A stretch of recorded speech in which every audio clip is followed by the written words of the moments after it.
नमस्कार साथियों। आप सभी के लिए एक बहुत ही स्पेशल टॉपिक यूपीएस।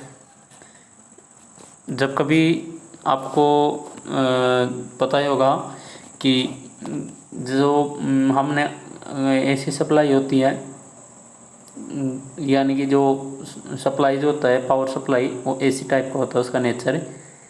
तो ये जब कभी पावर कट हो जाता है तो उस कंडीशन में हमें जो भी हमारे कंज्यूमर एंड पे जो भी उपकरण लगे हुए हैं तो उनको हम लगातार काम में ले रहे होते हैं, जो भी कोई काम कर रहे हैं हम, तो उसमें डिस्टर्बेंस नहीं हो। तो उसके लिए हम क्या करें, तो इसके लिए आपको एक ऐसी एक सर्विस दी जाती है जिसका नाम है यूपीएस।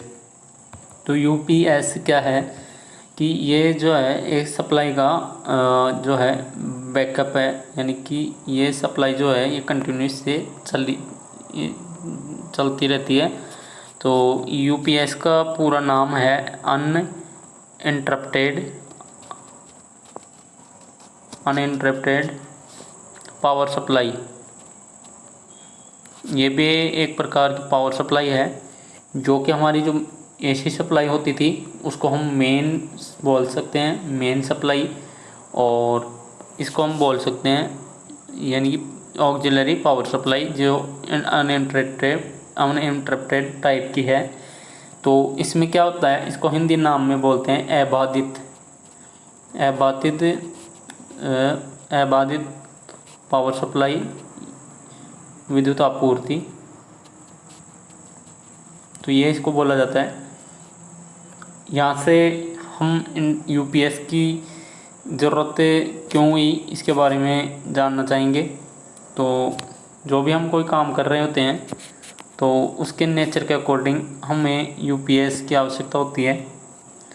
मान के चले कि जो भी हमारे जो है डेटा नेटवर्क्स हैं, ऑनलाइन जो भी हम काम करते हैं वो, या जो भी इलेक्ट्रॉनिक्स के डिवाइसेज हैं, तो ये सब जो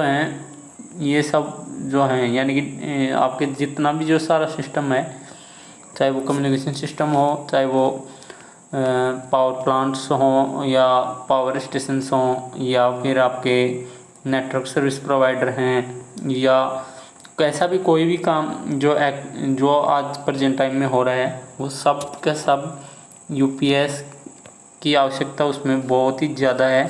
क्योंकि हमें यानी कि इन वर्किंग कोई डिस्टर्बेंस नहीं हो, उसके लिए हमारे पास ही ये ऑप्शन होता है यूपीएस। तो ये एक तरह की पावर सप्लाई होती है, और ये इसको हम इमरजेंसी रन बोलते हैं थोड़ी देर के लिए।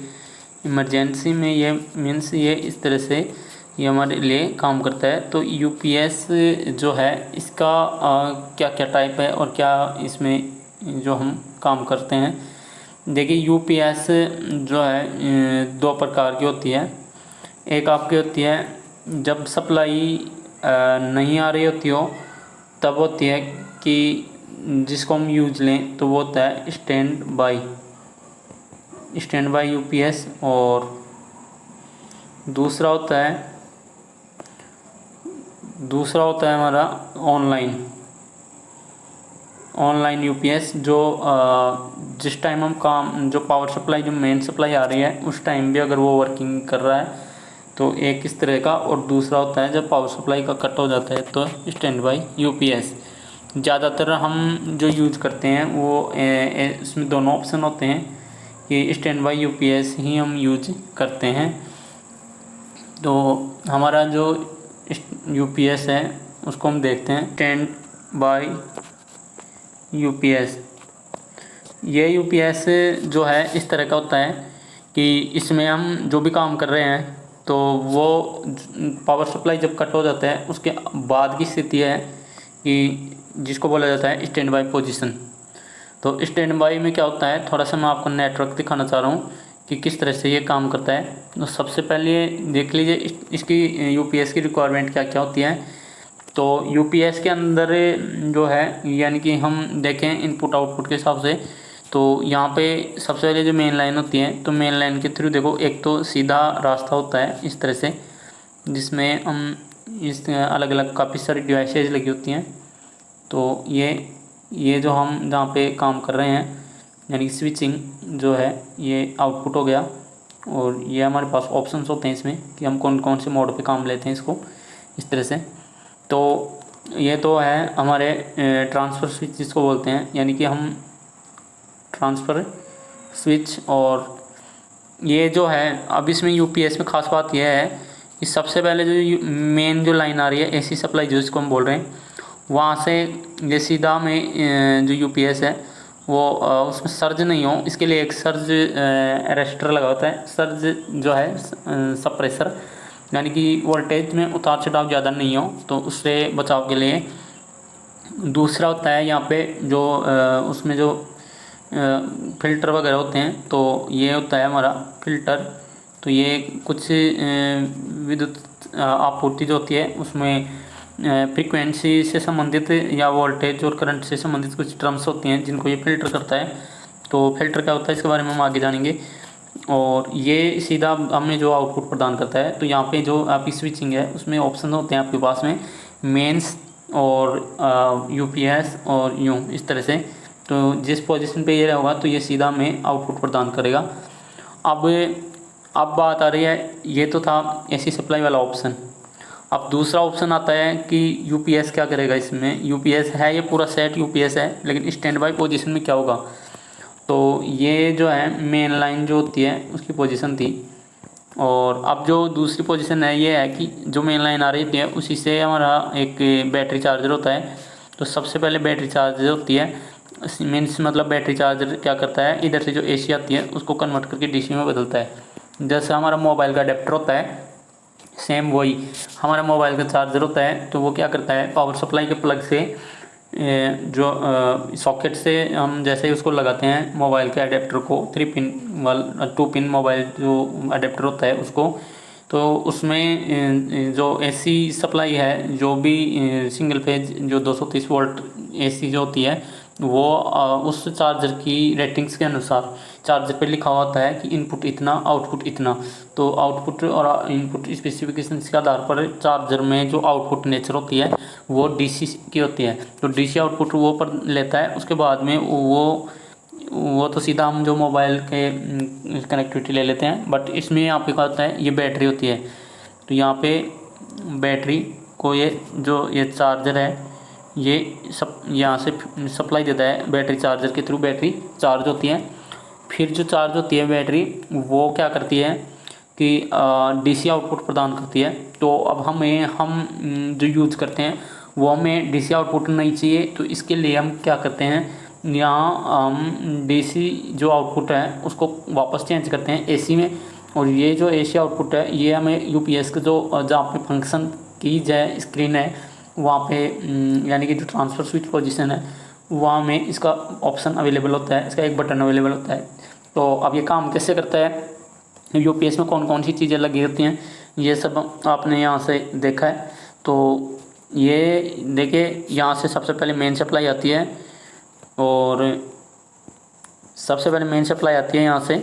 इसके बाद में ये सर्ज मॉनिटर से सर्ज सप्रेसर से यानी कि जो फ़िल्टर है, तो इन दोनों प्रोसेस से गुजरने के बाद में ये सीधा हमारे पास अवेलेबल होती है। तो स्विच के माध्यम से ये अवेलेबल होती है, जैसे मेन लाइन जिसको हम बोलते हैं एसी सप्लाई।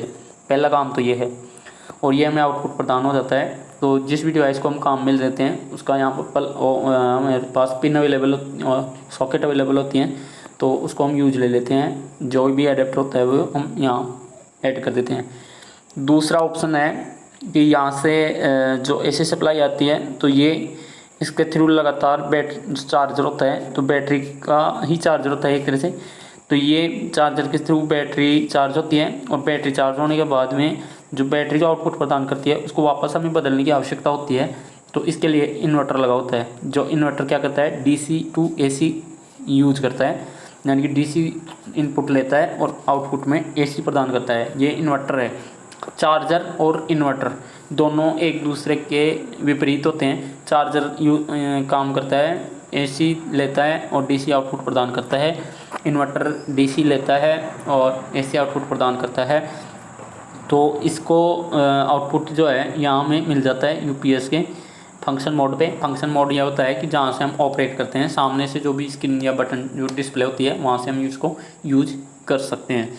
तो सीधा सा सिंपल सा कॉन्सेप्ट है स्टैंड बाई यूपीएस का, और इसमें कुछ भी आपको रटने की और कुछ भी करने की ज़रूरत नहीं है। बस आपको ये ध्यान रखना है इसमें से कौन कौन सी डिवाइसेज काम में आ रही हैं।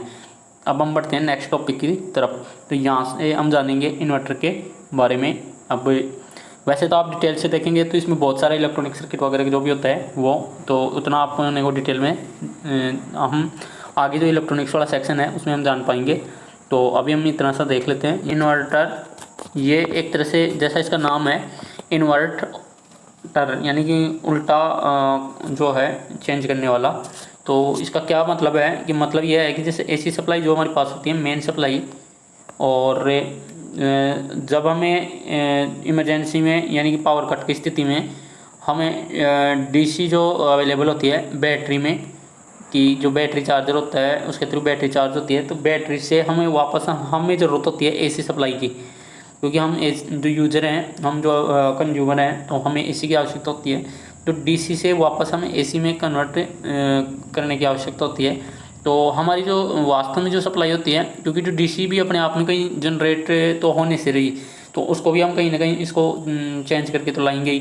तो ये हमें क्या है कि एसी से जो है ये डीसी जो है कन्वर्ट होता है पहले। तो यहाँ जो लगाया जाता है वो होता है कन्वर्टर। देखिए सबसे पहले यहाँ पे कन्वर्टर लगा होता है, यानी कि इसको चार्जर बोलते हैं हम।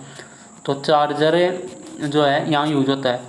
तो जब कभी मान लीजिए कि बैटरी चार्ज हो जाती है तो डीसी उसके पास स्टोरेज होता है, उसके बाद में हमें वापस जब लेना होता है, तो ये दोनों कंडीशन है कि हमें वापस कब लेना होता है। ये तो हो गई नॉर्मल पोजीशन जिसमें हमें पावर कोई डिस्टर्बेंस नहीं होता है। जब हमें डिस्टर्बेंस होता है तो एसी हमारे पास अवेलेबल होती नहीं है, क्योंकि उस टाइम तो क्या होता है कि जब एसी हमारे पास अवेलेबल थी तो ये सीधा हमें यहाँ से मिल रही थी। लेकिन अब क्या है कि वापस हमें एसी के थ्रू डीसी चार्ज होके और फिर वापस हमें मिलनी चाहिए। तो इसके लिए यहाँ पे जो है ये काम लेते हैं हम इन्वर्टर। देखिए इन्वर्टर का वही है कि यानी कि जो चार्जर था यानी जो कन्वर्टर था इसका उल्टा रूप। तो चार्जर और इन्वर्टर एक दूसरे के विपरीत होते हैं। इन्वर्टर का मूल काम ये है कि ये पावर कट की स्थिति में बैकअप जो है बैटरी से लेकर और कंज्यूमर एंड तक, उपभोक्ता के जो होता है, जो भी यूजर का जो जहाँ पे जो उपकरण, तो बैटरी से उपकरण को जो है एसी सप्लाई प्रदान करता है इन्वर्टर। तो आजकल जो है इन्वर्टर का यूज होता है और बहुत ही ब्रॉड एप्लीकेशन है, बहुत ही एसेंशियल है, बहुत ही मतलब एक प्राइमरी रिक्वायरमेंट है कि आपको जब भी पावर कट होगा तो यहाँ से एसी सप्लाई के पावर कट की पोजीशन में इन्वर्टर का यूज़ किया जाएगा। इन्वर्टर को यूज अकेले को भी यूज नहीं किया जाता है, इसके साथ में जैसे बैटरी बैंक होता है, या अब जैसे आप जिस प्रकार की यूजर हैं उसके अकॉर्डिंग, अगर हम एक सिंगल पेज यूजर हैं तो हमारी 12 वोल्ट की बैटरी काफ़ी है, 24 वोल्ट की बैटरी है। इसके अलावा जैसे बैटरी बैंक की भी ज़रूरत पड़ सकती है, और जो भी जितना बड़ा जो भी जैसा भी सेटअप होता है उसके अकॉर्डिंग इसको इंस्टॉल करते हैं। तो इन्वर्टर के बारे में हमने जान लिया। यूपीएस जिसको हम बोलते हैं, और बैटरी बैंक और इन्वर्टर, ये तीनों का कॉम्बिनेशन एक साथ होता है। तो जहाँ का भी इंस्टॉल इन्वर्टर होता है उसके साथ में बैटरी बैंक की आवश्यकता भी होती है। यूपीएस जो होता है उसमें जो है इन्वर्टर की मोड पे ही काम करता है, बट वो एक लिमिटेड पावर सप्लाई के लिए होता है। तो इन्वर्टर जो है ये एक ब्रॉड एप्लीकेशन के लिए है। तो यूपीएस और इन्वर्टर एक दूसरे के पर्याय हैं। तो इसमें हम अब जानेंगे इन्वर्टर कैसे काम करता है। तो इन्वर्टर इस तरह से काम करता है। देखिए तो थोड़ा सा फंक्शन हम देख लेते हैं यहाँ से कि इन्वर्टर में क्या होता है कि ये जो मूल जो काम है इसका ये है, बैटरी जो होता है तो बैटरी से ये जो है ये आउटपुट प्रदान लेता है। लेकिन ये आगे क्या होता है, जब हमें एसी यहाँ पे आउटपुट चाहिए, ये जब हमें आउटपुट में क्या चाहिए एसी, तो एसी हमें देता है कौन, ट्रांसफार्मर। तो हम जो ट्रांसफार्मर को क्या करते हैं एसी प्रदान करेंगे। लेकिन अब वास्तव में यहाँ तो इसके पास तो डीसी है, तो इसको ट्रांसफार्मर को जो इनपुट में जो एसी चाहिए उसके लिए क्या करते हैं यहाँ पे कुछ इस प्रकार की स्विचिंग करते हैं कि जिससे क्या वो फ्लक्स उत्पन्न हो जाए, और फ्लक्स उत्पन्न हो जाए तो ये सेकेंडरी में यहाँ पे आउटपुट हमें मिल जाए। बस इतना सा काम है। तो ये स्विचिंग जो होती है यहाँ पे, ये स्विचिंग किस प्रकार की होनी चाहिए, ये इलेक्ट्रॉनिक स्विचिंग होती है, ये होती है इलेक्ट्रॉनिक। तो इलेक्ट्रॉनिक स्विचिंग का मतलब ये है कि यहाँ पे इलेक्ट्रॉनिक सर्किट होना चाहिए, और इलेक्ट्रॉनिक सर्किट जो है वो ही हमारा क्या कहलाता है, इन्वर्टर। तो इन्वर्टर के जो सेटअप है उसमें इलेक्ट्रॉनिक स्विच होते हैं, जिनको जैसे इलेक्ट्रॉनिक स्विच के रूप में हम जैसे यहाँ पे ट्रांजिस्टर यूज करते हैं। तो ट्रांजिस्टर का जो सर्किट है, ट्रांजिस्टर सर्किट के थ्रू हमें यहाँ पे जो है डीसी से हमें एसी प्राप्त होती है, यानी कि डीसी जो है वो ट्रांजिस्टर सर्किट के थ्रू पास होके और हमें यहाँ एसी मिलती है, जो हमारे यहाँ ट्रांसफार्मर को मिलती है, और फिर हमें आउटपुट प्रदान हो जाता है। तो जो इन्वर्टर का जो एप्लीकेशन है, वहाँ पे जो ट्रांसफार्मर की जो सेकेंडरी है उसका जो फ्रीक्वेंसी का जो नेचर है, यहाँ जो फ्रीक्वेंसी होती है, तो ये फ्रीक्वेंसी जो होगी वो आपकी होगी वर्गाकार। वर्गाकार का मतलब होता है इसमें कुछ ऐसी टर्म्स होती हैं कि जैसे इसमें फ़िल्टर सर्किट लगा दिए जाते हैं, तो फिल्टर से क्या होता है, जो फ्रीक्वेंसी का जो नेचर है वो वर्गाकार हो जाता है। और यहाँ जो भी आउटपुट होगा वो ट्रांसफार्मर की सेकेंडरी पर डिपेंड करेगा, यानी कि एसी जो भी जितना भी वोल्टेज मिलेगा वो इस सेकेंडरी पर डिपेंड करेगा कि ये कितने वोल्टेज की है। तो ट्रांसफार्मर की जो नेचर है उसको थोड़ा सा समझने का प्रयास करेंगे कि ट्रांसफार्मर जो इस तरह का होता है, ये देखिए यहाँ से, और ये तो यहाँ जो आउटपुट जो होता है और यहाँ जो इनपुट दिया जाता है, अब वो बात है कि सिर्फ इसको मिल रहा है इलेक्ट्रॉनिक सर्किट के थ्रू, इलेक्ट्रॉनिक सर्किट के थ्रू इनपुट मिल रहा है। तो ये जो आउटपुट जो होगा ये फिल्टर्ड आउटपुट होता है। फिल्टर्ड आउटपुट का मतलब ये हुआ कि होता तो ये एक तरह से डीसी नेचर का ही था, लेकिन अब ये क्या हुआ कि ट्रांसफार्मर में जो फ्लक्स उत्पन्न हुआ उसके कारण ये इसकी जो नेचर है वो फिल्टर्ड है। तो फिल्टर्ड जो होती है उसमें जो मूल जो एसी सप्लाई थी उसकी ये इस तरह से फ्रिक्वेंसी होती है। बट यहाँ पे जो इन्वर्टर से आउटपुट जो प्राप्त होता है वो होता तो आपका यहाँ पे एसी है, बट इसकी जो अगर आपको नेचर पूछ ली जाए तो नेचर यहाँ साइनसोइडल होती है। तो साइनसोइडल का मतलब होता है इसका मतलब ये हुआ कि साइनसोइडल जो है एस तरंगाकार, या यहाँ पे जो आउटपुट जो होता है इन्वर्टर का, तो ये मूल रूप से होता है वर्गाकार, ये होता है वर्गाकार आउटपुट प्राप्त होता है। तो ये आपको इसमें थोड़ा सा ध्यान रखना है।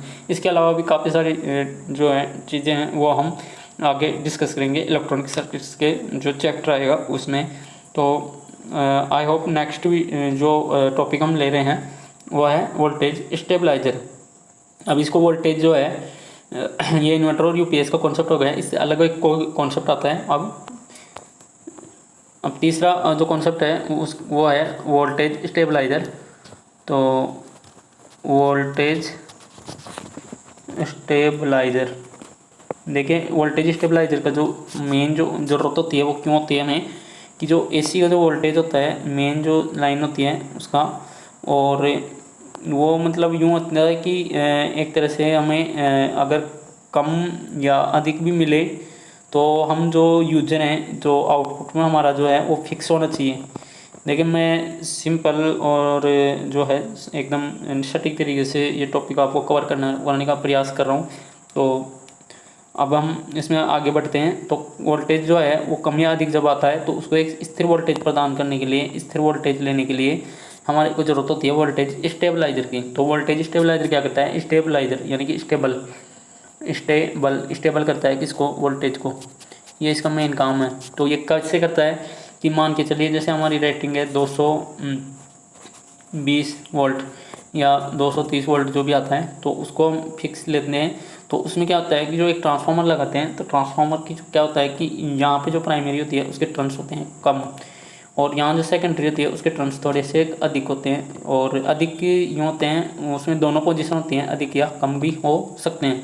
देखिए क्या होता है इसमें कि यहाँ पे जो सेकेंडरी है यानी कि जो प्राइमरी जो होती है उसके बाद में जो सेकेंडरी की जो पोजीशन है उसमें क्या होते हैं कि टेपिंग, यहाँ पे जो हम आउटपुट लेते हैं, ये जो मान के चलिए यहाँ पे हम आउटपुट ले रहे हैं, तो यहाँ क्या होता है एक स्विचिंग पोजीशन होती है कि जो यहाँ टेप इसको बोला जाता है टेप।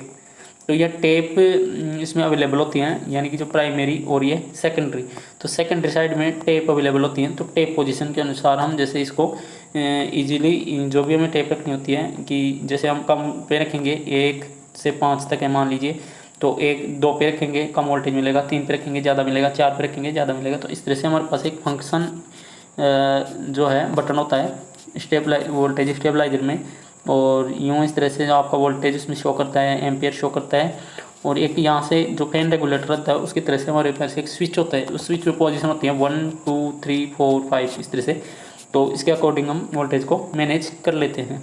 तो आज के लिए हम इतना ही, बाकी जो भी आपको कॉन्सेप्ट है मैंने बहुत ही सटीक तरह से समझाने का प्रयास किया है। यूपीएस के बारे में एक जनरल टर्म्स, दूसरा वोल्टेज स्टेबलाइजर के बारे में और इन्वर्टर के बारे में हमने यहाँ से जाना। तो आई होप आपको वीडियो समझ में आया होगा। तो हमने यहाँ से समझने की कोशिश की है यूपीएस के बारे में, जनरल टर्म्स, इन्वर्टर के बारे में जनरल जो नॉलेज है उसके बारे में, और वोल्टेज स्टेबलाइजर के बारे में कैसे है, इसकी रिक्वायरमेंट क्या है, कैसे ये काम करते हैं।